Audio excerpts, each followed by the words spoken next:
Hi, guys. Welcome back to The Flip Side. I'm your host, Marissa.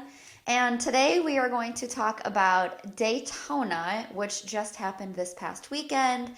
That is a college cheerleading competition and the final college cheerleading competition of the year. As usual, I took some notes in my notebook about quite a few teams that I watched.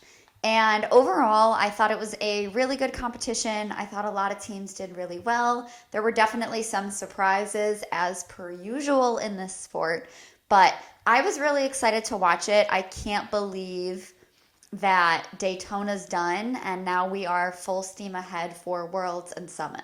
The first school I'd like to talk about is Navarro College. This is a junior college or a 2-year school out of Corsicana, Texas.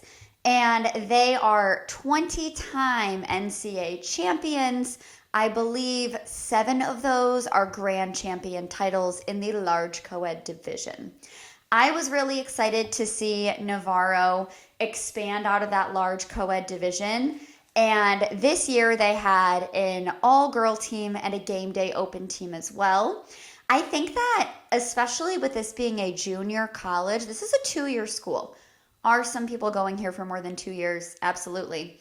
But because it's a 2-year school and it's a JUCO and it's in such a small town, I feel like a lot of people don't realize that not only are they really talented and successful, but to find that kind of success out of a 2-year school is really, really hard to come by. So for Texas to have Trinity Valley Community College and Navarro within driving distance of each other, 2 very incredible cheerleading programs at 2 junior colleges. I just think that that is so impressive. Navarro has always had a name in this industry, especially because they're so talented and they've won so many times. But most recently, about 6 years ago, maybe 5 years ago, they came out with a series on Netflix called Cheer. And there are 2 seasons of this show that primarily center around Navarro in season 1 and their rivalry with Trinity Valley Community College in season 2. Like I said, this year they had 3 teams go to NCAA and they did such a great job. 2 out of their 3 teams won. Their game day team won and their all-girl team won. Their advanced large co-ed team got 2nd place, and it's always a toss-up between them and TVCC. But I was just really excited to see Trinity Valley and Navarro both expand out of that advanced large co-ed division. I think that those schools have so much more to offer, and offering several teams for people to get a chance to be on, I think is a really cool new opportunity. Getting into Navarro and Trinity Valley, both teams did have some issues day 1 and day 2. At the end, Trinity Valley did end up winning NCAA. There is a big rivalry between those 2 schools. They are maybe 45 minutes or so away from each other, both small towns in Texas, and they tend to feed into similar programs such as Texas Tech and cheer athletics. And they're just very highly competitive. They're both junior colleges. They're both very, very good. This season, Trinity Valley also had 3 teams, an advanced large co-ed, and they had 2 small co-ed teams, which I thought was an interesting choice. I wonder if there was so much talent that came out that they decided to split it into 2 teams in the same division, which I found interesting. A moment that I wrote down was the FIO-FMU hand-in-hand ripples in the Navarro Advanced Large Co-ed routine. FIO-FMU is the motto or the slogan of Navarro Cheer, and it's always stitched on their uniforms. It's usually, like, some people have it tattooed on them, and they always have it incorporated in their music, and that was a moment that stood out to me. Now, getting into Trinity Valley Community College, they are about 45 minutes or so down the road from Navarro.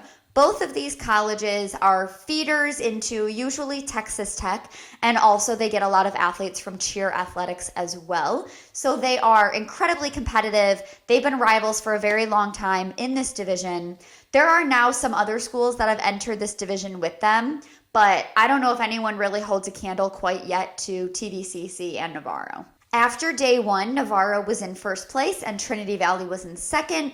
But after day 2 was complete, Trinity Valley Community College did win the Advanced Large Co-Ed division. Speaking of incredibly talented programs, I am now going to talk about Weber State, based out of Utah. So a lot of really talented athletes, especially from Navarro and TVCC and Texas Tech, a lot of these athletes tend to switch colleges and move around different programs. So Weber State has seen a lot of the greats, and a lot of the athletes from Navarro and Trinity Valley have had a tendency to go there. Collectively, Weber State Cheer has won 14 NCAA titles, with 4 of those being grand champion titles. 10 of them are from their Advanced Large Co-Ed team, and 4 of them are from their Advanced Small Co-Ed team. So this particular season, they had 2 girls on their team, Advanced Large Co-Ed, and both of them competed something for the first time ever by a female. There is an athlete, her name is Riley, and she competed the first female full, so that's 3 fulls in a row. And then later on in the routine, another athlete named Caitlin competed the first specialty female full. That is insane. If you didn't know, now you know. These college teams are all competing on dead mat. So to be doing that in general is just a crazy thing to be able to say that you've done, especially to do it the first. For 2 girls to do this skill for the first time by a female and compete it, especially in tumbling, it can be kind of male dominated in the college cheerleading world. A lot of men are recruited to tumble. So for some of these girls to be meeting these boys right at their level is so incredible. And Weber State had 2 girls do just that this season. They are the team to watch. The skills that they're doing basically look like they could be illegal. I can't imagine the learning process that goes into learning some of these skills, because Weber is typically competing things that nobody else has done before. On day 1, they do a double up straight to a shoulder sit, which is stacked. So somebody's flying in a stunt and they're tossing a flyer to double twist and land in the shoulder sit. And these had some really, really good catches on day 1. It was a little more solid on day 2, but like I said, I don't know who is doing these skills or what the trial and error process was for them to learn how to do this, but it is crazy, insane cheerleading. Utah is known for having really a lot of talent in their sports. I know that the ballroom dancing community is huge there, and most of the cast of Dancing with the Stars is from Utah, and their cheerleading is just about the same thing. There is so much raw talent and so much skill that a lot of these athletes on this college cheer team are basically professionals at this point.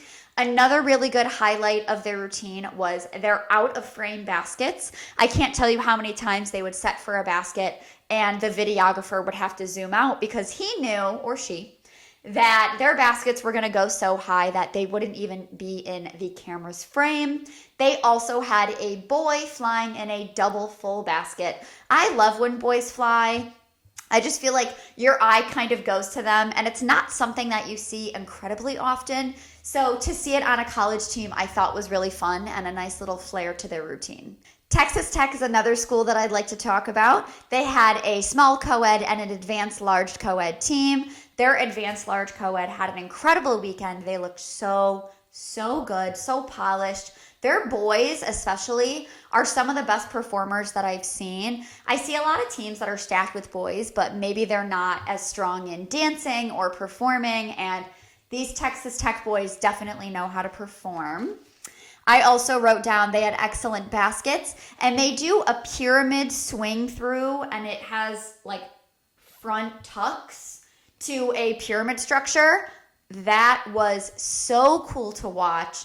They have so much talent in that program, and they just seem to keep getting better and better.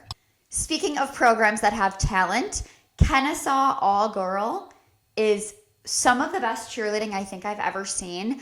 They did get second place to Louisville All-Girl, but they were so good. They are based out of Georgia and typically have a lot of Stingrays athletes. And it shows because Stingrays is so known for being clean and having excellent technique that it is definitely translating in Kennesaw. They are so good. I can't wait to see them come back fighting next year. It was a really close call this season, but they did get second place, and honestly, it was such a toss-up between the two teams. Kennesaw looked absolutely incredible. Another team that I thought looked really good was coming out of the University of Central Arkansas. If you remember the show Cheer Perfection, I am probably aging myself here. I don't remember when that came out. Maybe when I was in middle school, 2006, 2007, 2008, maybe 2009, somewhere in that era of cheerleading. And there was a show, maybe on TLC, called Cheer Perfection. It was circling around a smaller gym, and the head coach of most of the teams was the owner, and it followed her and her then husband and their daughters. They have 3 daughters. They have Cassidy, Cambry, and Chanley. And at the time, I want to say Cassidy was maybe 10 years old or so. Her sister, Cambry, is now on University of Central Arkansas. They were very, very good. This is a team that I've watched a little bit. I remember when her older sister, Cassidy, went there, and Cassidy did also cheer at Navarro. These 3 girls are very talented. Their mom's gym is called Cheer Time Revolution, and I think it only lasted 1 season, but I remember that show growing up. I loved watching it. So now to see those girls from that show all grown up in college, Cassidy's married now, she's pregnant, and now her younger sister, who was probably about a toddler on Cheer Perfection, is now cheering in college. They are definitely a team to watch for next year. University of Central Arkansas, they looked so good and so strong. After Thursday and Friday, those are the first 2 days of competition at Daytona. If you won your division, you then go into the Grand Champion competition, which takes place on Saturday. So for about an hour and a half, all of the winners from Friday came and competed against each other. They declare an all-girl champion, a small co-ed champion, and a large co-ed champion. All of these teams go head-to-head against each other. All in all, there were 14 teams total competing for a grand champion title on Saturday, and I wrote some notes about them. Brunel All-Girl, I wrote that they ate. Their music did stop because I'm assuming whoever's phone they were using was not on airplane mode, and you could hear over the audio that somebody was calling that person's phone. So pretty soon into their routine, their music completely stopped, and they just had to use counts.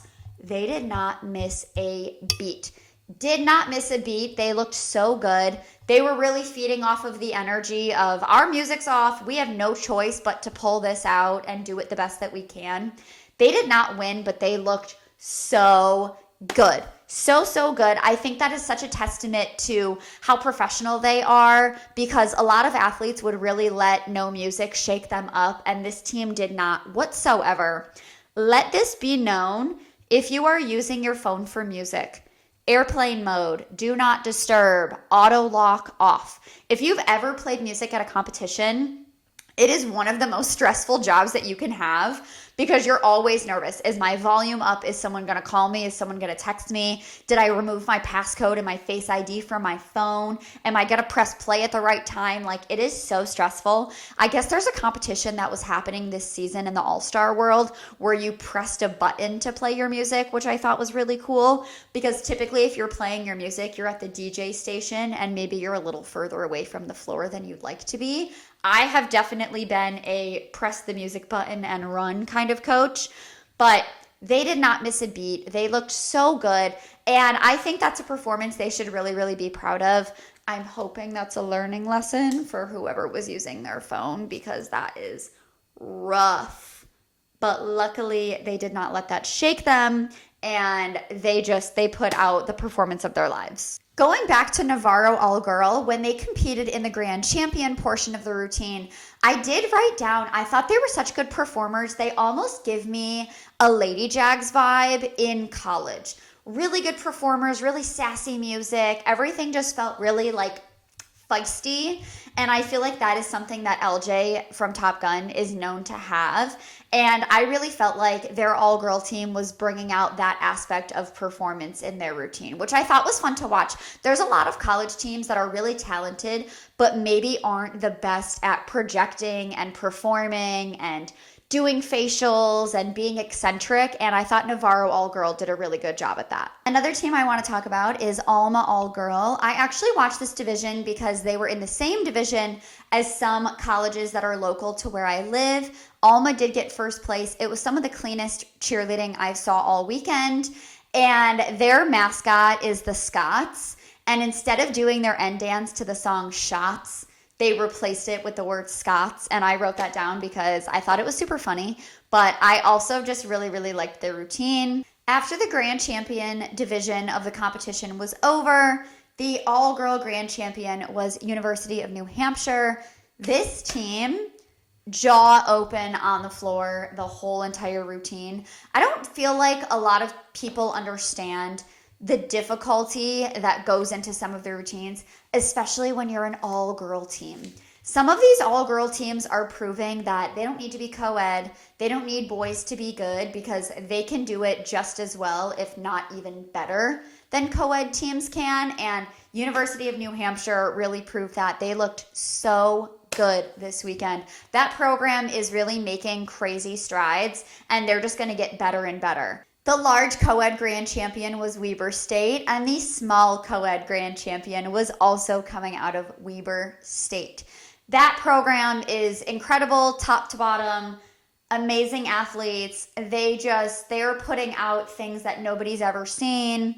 Between them, TVCC, Navarro, Texas Tech, I feel like those are schools that are pretty famous for going out of their comfort zone and doing things that people aren't typically doing. Another thing that came out of this past weekend in Daytona was that it was the last cheerleading competition ever for Ryan Cummings. Ryan Cummings got her start at Cheer Extreme. That's how people really know her. And she was on Senior Elite for a really long time, and for the last few years has been cheering on the all-girl team at Clemson University. So this was her final competition of her senior year of college before she graduates, and she has put it out into the universe that she is ready to see what the next chapter holds for her outside of a cheerleading uniform. Now, my hope, I'm not sure what Ryan majored in at Clemson, but I would love for her to take a Madney Gardner route, where Maddie came back to the All-Star world and now she's a commentator and goes to cheer competition, Summit, World. She worked a lot with the PCL, and now she goes to those events. This season in All-Star Cheer, Ryan Cummings did interview people backstage at majors, and I'm really hoping, I think it would be fun if they brought her back for Worlds, or if that is something that could be a more permanent spot for her. I just feel like this sport has had her around for so long, and she is just one of the GOATs. She's one of the people everybody knows. She had that famous meme off of her when she was 12, maybe 13 years old. And her not being in the cheerleading world at all just does not sit right with me. I don't know if she wants to be fully removed from it. I kind of doubt it. But I know that her road as an athlete was not an easy one, especially being on Senior Elite and being in the spotlight the way that that team always is. She went through her fair share of online bullying, and I'm sure things people said about her, her team, X, Y, and Z probably made it hard for her to want to continue cheering. But I feel like since she started cheering at Clemson, a lot of her followers and people that did truly support her followed her along on that college journey as well, which I thought was really nice. And it was probably a really good break for her from the internet trolls, because as we know, all-star cheerleading, there's just drama on social media all the time, and people tend to forget that they're talking about other people's children or other children. And I think that her taking a step away from that for a few years is probably exactly what she needed to continue falling in love with the sport that she's done pretty much her entire life. So even though it was her final competition as a college cheerleader, I'm sure we're all hoping that the road does not end here for Ryan Cummings and that she in some way makes her presence known in the cheerleading world. She's a pretty iconic person. A lot of people look up to her. A lot of people know her. And I hope it's not something that she feels like she needs to walk away from forever, even if she is walking away from that athlete aspect of the sport. The last thing on my list to talk about is that during Daytona, it was announced that the Pro Cheer League will be having a second season, and they're adding 2 new teams to their roster. They're adding a team from Kentucky, which will be based out of Gym Time, I'm guessing. And they will be adding a team out of Houston, Texas, which is going to be based at Woodlands Elite. I don't know the names of these teams quite yet, but I'm really excited that they're adding 2 new teams to this division. They will also be going from 5 matches to 10 in season 2. So they will be in a lot more cities near you. I'm not sure when all of that information will be announced. Hopefully soon, because I'm really interested to know which specific weekends they will be competing. This season, they were near All Out and NCA, and I think it would be really fun. I'm hoping that they have an event in Florida because they did not have an event there this year, which kind of surprised me. I think that having 10 matches is going to be something really fun to watch. I'm assuming these matches will be somewhat spread out or as spread out as they can be.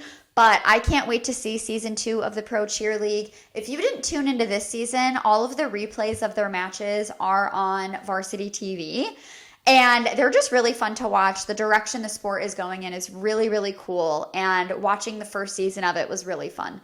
So hopefully they announce all of that soon.